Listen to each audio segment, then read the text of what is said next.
አንዳንዴ አይቻልም አትሆኑም ይሄ ለእናንተ አይደለም መባል ፕሮጀክት መደረግ በጣም ኢንቲሚዴቲንግ የሆነ ኢሞሽን ነው። Rejection usually it's a protection. It's divine intervention.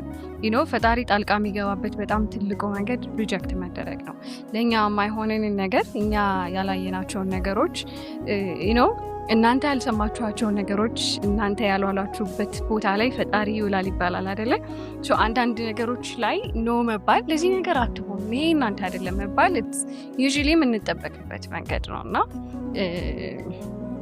እኔ አለፌ እዛ ቦታ ላይ ስለሆንኩኝ አሁን ስፔሻሊ እንኳንም ያልሆነ እንኳንም እዛ ቦታ ላይ ያልሆንኩኝ በጣም የተለየች ሰላም መሆን ነበረ ስላልኩበት የራሴን ኤክስፒሪየንስ ምናልባት ሪጀክሽን ኤክስፒሪየንስ እያደረጋችሁ ከሆነ ያ ነገር የኔ ነው ከዛ ነገር ውጪ ኤግዚስት አላደርግም ብላችሁ ያሰባችሁ ከሆነ በመነጠቅ ውስጥ መጠበቅ አለ።